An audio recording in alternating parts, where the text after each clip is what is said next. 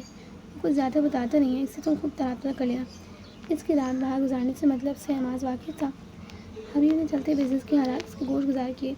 2 دن سے دنیا جہاں سے بہرا پڑا تھا. سوگ بنا لیا تھا, اسے روک نہیں لیا تھا ابھی. کچھ ہاتھ بڑھ گیا ہے, کچھ تھامنا بھی باقی ہے. کچھ وقت گزر گیا ہے, کچھ گزارنا بھی باقی ہے. کچھ پا لیا ہے, کچھ کھونا بھی باقی ہے. کچھ رات اندھیری ہے, کچھ اجالے بھی باقی ہیں. کچھ چاہا ہے, کچھ چاہنا بھی باقی ہے. میورک نے اسلحہ کہاں بھیجا ہے پتہ چلا؟ وہ دونوں لاؤنج میں بیٹھے تھے. نیلم کمرے میں سو رہی تھی. مجراس نے انس کے سوال پر نقشے سے نظر ڈالی. اسلحہ بحری سفر کے ذریعے پاکستان سے نکالا جا چکا ہے. کوئی کارروائی ابھی اس لیے نہیں کی کہ پتہ چل سکے کہ میورک اسلحہ کہاں بھیج رہا ہے. آج سمجھ آیا. ٹائلر, تمہیں لگتا ہے میورک کون ہے؟ تمہیں کیا لگتا ہے میورک کون ہے؟ انس نے پھر اس کے دمکتے بےنیاز چہرے کو دیکھا, جو دوبارہ سے سامنے پڑے نقشے کو دیکھنے لگا تھا. دونوں درمیان والے 3 سیٹر صوفے پہ براجمان تھے.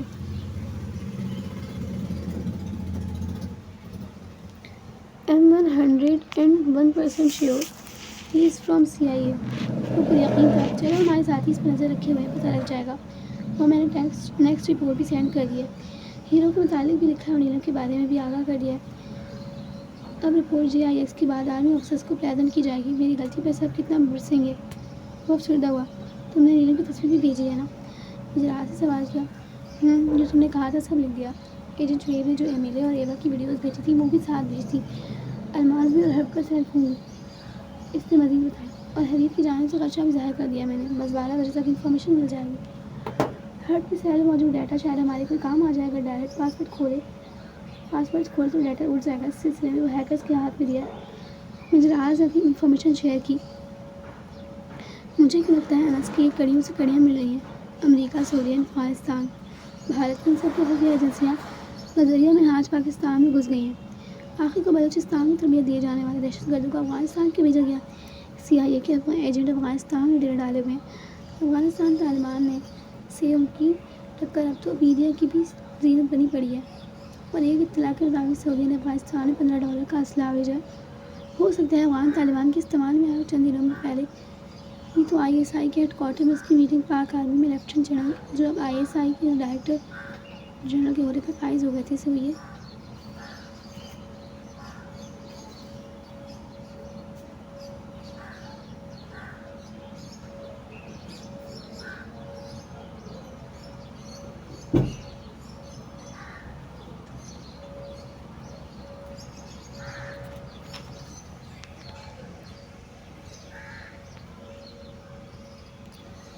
اچھا یہ نقشہ سمجھ آ گیا؟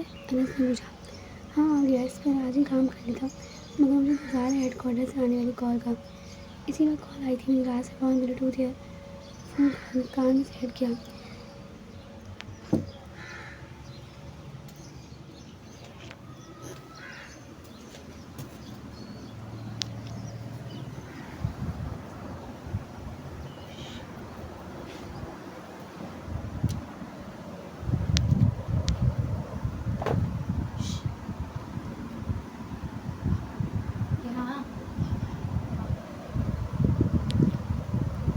مجھے رات سے ایک بری خبر بھی ہے اور ایک اچھی بھی. ایک ایجنٹ ہی جانتا ہے جب بری خبر کا لفظ استعمال کیا جائے تو اس کے دل پر کیا گزرتی ہے. Tell me quickly officer. وہ فوراً کھڑا ہو گیا. اس کا پورا وجود کان بن گیا تھا. ملنے والی اطلاع کسی بھی لحاظ سے کم نہ تھی. را ہرب ریسرچ اینڈ انالائسس کا ایجنٹ تھا. اس کے سیل سے اس کی اور 3-4 ایجنٹ آکاش, ارجن, پریم, راکیش, ابھے کی سبھی معلومات ملی ہیں. ان تمام شخصیات کی IDs, پاسپورٹ کی تصاویر بھی مل گئی ہیں. ان کا ایک ساتھی خالی بھیڑ بن کر ہم ماخوروں میں گھس بیٹھا ہے. اس کے پاس ہماری ملٹری ہارڈ ویئر کی GPS لوکیشن ہے جو اس نے آج ایجنٹ ابھے کو دینی ہے. میں نے ایک فائل تمہاری ای میل کے ساتھ اٹیچ کر کے سینڈ کی ہے. سب کی تصاویر چیک کرو, معلوم کرو کون آ رہا ہے آج رات اس کالی بھیڑ سے ملنے. اور ہاں, تحمل کا مظاہرہ کرنا. جراس وہ بحفاظت ہمارے تک آنے چاہیے. آرام سے کہنے کے بعد اسے چند کوڈ ورڈز میں سے کچھ اور بھی بتایا. پھر راتوں میں قطع کر دیا. جلدی گیٹ اپ چینج کرو انس, تمہیں فارم ہاؤس جانا ہے. میں آواز پلازا جا رہا ہوں. 2 ایجنٹ کاؤنٹر انٹیلیجنس بیورو سے بھی آ رہے ہیں. وہ جلدی سے میپ بند کرتا ہدایات دے رہا تھا. مطلب راک کے ایجنٹ کے خلاف محاذ پر جا رہے ہیں. کاؤنٹر انٹیلیجنس بیورو بیورو را کے خلاف کام کرتی ہے۔ تبھی اس ڈپارٹمنٹ کا نام سنتے ہی انس سمجھ گیا تھا۔ ہاں، ایک لفظ بولتا کمرے کی طرف بڑھ گیا۔ اس نے جلدی سے کمرے کا مخفل دروازہ کھولا تھا۔ جلدی وہ اٹھ کر کے پیچھے دیوار سے لگا تھا۔ بیڈ پر بے خبر چادر میں لپٹا وجود ہڑبڑا کر اٹھا تو رات کا 1 بج رہا تھا۔ اجلاس ایک لباس لے کر کمرے میں ملحق واش روم میں گھس گیا۔ جب وہ واپس آیا تو اس نے وائٹ کلر کی بغیر شکنوں کی شرٹ زیب تن کی ہوئی تھی، ساتھ ڈارک براؤن ٹائٹ جینس، بازوؤں کے بٹن کھلے تھے، بال کشادہ بچھانی پر بکھرے پڑے تھے۔ وہ غضب ڈھا رہا تھا اس حلیے میں۔ کبھی محسوس کیا ہے کہ تیز دھاری آری کے نیچے کلیجی کے ٹکڑے کو اترتے؟ بالکل یہی حالت نیلم کی تھی۔ وہ اسے نظر انداز کیا سلیوز فولڈ کر رہا تھا۔ بیڈ کے کنارے سے ڈارک کیرمل رنگ کا کوٹ نکال رکھا تھا، پھر میرر کے سامنے جا کھڑا ہوا۔ پاس ایک چھوٹی سی الماری تھی، اس کو کھول کر اس نے جانے کیا نکالا تھا۔ نیلم کی جانب اس کی پشت تھی۔ تقریباً 7 منٹ بعد وہ پلٹا۔ نیلم دم رہ گئی۔ اس کی آنکھیں سنہری رنگ کی پکڑ چکی تھیں اور بال بھی اسی رنگ کے تھے۔ اس نے ہیزر ویکس استعمال کی تھی، شاید ایک کان میں چھوٹا سا ٹاپس تھا۔ برانڈڈ گھڑی۔ وہ کوٹ اٹھانے جھکا۔ جب نظر بے اختیار نیلم میں پڑی، وہ اس کی نظروں سے انجان بن رہا تھا، پر تھا نہیں۔ Am ready. انس اندر داخل ہوا۔ گارڈ کی انگلی میں تھا وہ۔ اوکے، دیکھو کھار آئی؟ اس نے انس کو آرڈر دیا۔ آپ دونوں کہاں جا رہے ہیں؟ بیڈ سے نیچے اتری۔ ٹائگر کوٹ پہنا تھا، جس کے دائیں طرف سفید رنگ کی دھاگے کی کڑھائی تھی۔ اس پر خوب جچ رہا تھا۔ ہاں، ہم کام سے جا رہے ہیں، باہر سے لاک کر کے جائیں گے۔ ڈرنے کی ضرورت نہیں، اس نے عام سے لہجے میں مصروفیت سے جواب دیا۔ آپ کہیں نہیں جائیں گے، سنا آپ نے؟ یکدم ہی وہ دروازہ زوردار انداز بند کرتے اس کے ساتھ ٹیک لگاتی بولی۔ ڈریسنگ کے سامنے کھڑے آسیہ خونخوار نظروں سے دیکھا۔ پاگل تو نہیں ہو گئی تم؟ وہ غصے سے چلایا۔ پلیز مت جائیں، ہم اکیلے رات کو اس گھر میں نہیں، ہم نہیں رہ سکتے، پلیز۔ وہ رونا شروع ہو چکی تھی۔ اس کے رونے سے اجلاس کو شدید چڑ تھی۔ نیلم، آپ ہٹ جائیں دروازے سے، میرا جانا بہت ضروری ہے۔ ٹھہرے لہجے میں بولا۔ آپ نہیں جائیں گے؟ اس ٹائم کیا ہو سکتا ہے آپ کو؟ اور آپ نے یہ ڈریسنگ کیوں کی ہے؟ اب کی بات اس کا فطری تجسس کود کر آیا تھا۔ تم جاننا چاہتی تھی نا کہ میں کون ہوں، تو آج سن لو۔ اس کے چہرے کے پتھری تاثرات نیلم کو خوفزدہ کرنے لگے تھے۔ I am a snake eater. میں ISI ہوں، پاکستان کے دفاع کی آخری لکیر۔ میں ملک پاکستان کے ہر دشمن کی موت ہوں۔ میں وہ للکار ہوں جس پر دشمن لرز جاتا ہے۔ میں سرحدوں کا محافظ ہوں۔ میں اسپائی ہوں، ایک ایجنٹ۔ دنیا مجھے جاسوس کہتی ہے۔ میری کوئی پہچان نہیں، میرا کوئی گروپ نہیں۔ میں ایک ہوں، میرے چہرے 100۔ میں اپنے ملک کی خاطر کشکول اٹھا سکتا ہوں، بھارت کی سرحد کے گرد منڈلاتا فقیر بن سکتا ہوں۔ میں کیمرہ اٹھائے کبھی صحافی بنا ملوں گا، تو کبھی کسی ادارے استاد کے روپ میں، کبھی امریکہ کا کوئی رئیس بزنس مین، تو کبھی کسی مسجد کا امام۔ کبھی آوارہ بن جاتا ہوں، تو کبھی اپنے ملک کے دیوانہ، خاک روب بن کر، پھیری والا بن کر۔ ہر روپ میں ملتا ہوں میں گمنام ہوں، کوئی مجھے نہیں جانتا، کوئی میری کھوج نہیں لگا سکتا، کوئی مجھ تک نہیں پہنچ سکتا، کوئی مجھے نہیں پہچان سکتا۔ میں دنیا کی نمبر 1 خفیہ ایجنسی کا ٹائگر ہوں۔ My next target is to achieve the title of Black Tiger. وہ دم سادے سے سن رہی تھی، جس کے جنون کی کوئی حد نہیں تھی، جسے اپنا اگلا ہدف ہر قیمت پر حاصل کرنا تھا۔ آپ ISI سے ہیں؟ اس کی آنکھیں حیرت سے پھٹنے کے قریب تھیں۔ اپنی اتنی لمبی تقریر کے جواب میں ایسا بچکان سوال سن کر میری راز کا دل اسے ایک ہی گولی میں سے اڑا دینے کا کیا تھا۔ گاڑی کی ہارن کی آواز آنے لگی۔ اس کے جانے کا وقت ہو گیا تھا۔ سر پر کفن باندھ کر نکل رہا تھا وہ، کیونکہ یہ کھیل ایسا تھا جہاں کھیل پر کھیل کھیلا جاتا ہے، جہاں چالوں پر چالیں چلی جاتی ہیں، جہاں پیچھا کرنے والوں کا بھی پیچھا کیا جاتا ہے۔ دیکھنا یہ تھا کہ وہ آج گیم چینجر کھیلائے گا کہ نہیں۔ ہٹو! اس نے آگے بڑھ کر نیلم کو بازو سے تھاما اور راستے سے ہٹا لیا۔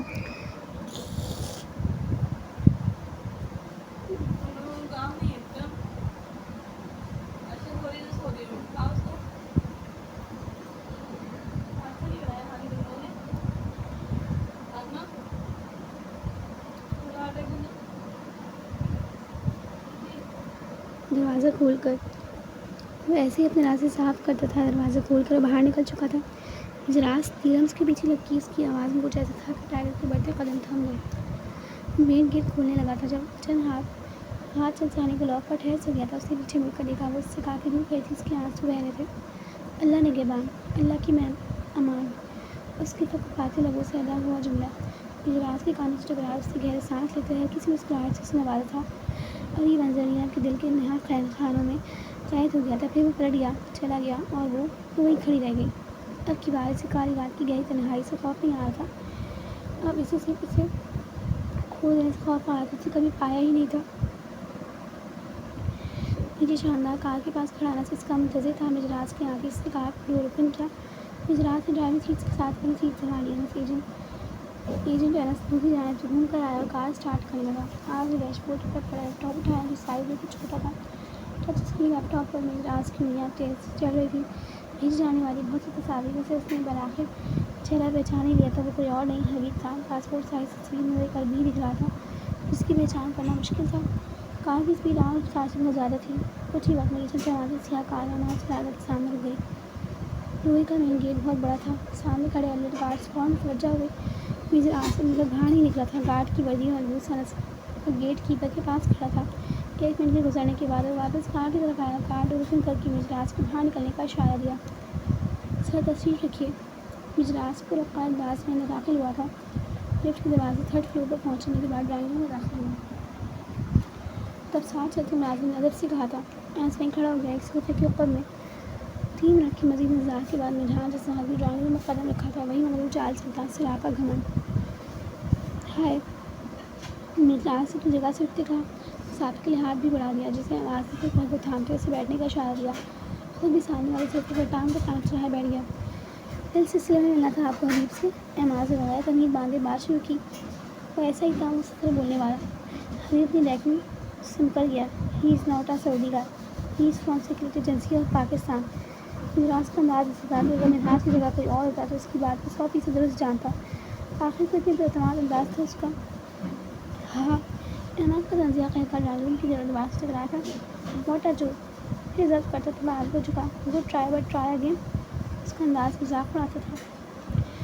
I know it's unbelievable for you, but I have a proof۔ مجراس کا یہی نہیں لہجہ بھی انگریزوں والا تھا۔ اتنی شائستگی سے انگریزی بول رہا تھا جیسے کبھی اردو یا کوئی اور زبان سے الفاظ اس کے منہ سے کم ہی ادا ہوئے ہوں۔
مجراس کی کوٹ کی اندرونی پاکٹ سے ایک چوڑائی والا جدید ماڈل کا سیل فون نکالتے اس پر انگلیاں گھمانا شروع کر دی۔ مطلوبہ ویڈیو ملتے اس کے یاقوتی لبوں پر پل بھر کو تمساہ مسکراہٹ ہو گئی تھی۔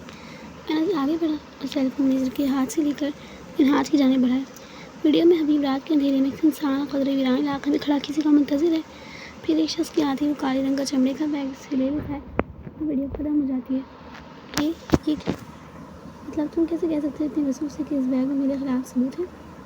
ناز کا اندازہ کچھ ریسرچ سے تھا. میرا مقصد تمہیں آگاہ کرنا تھا کیونکہ حبیب اور میر ڈاکی ہوئی تھی.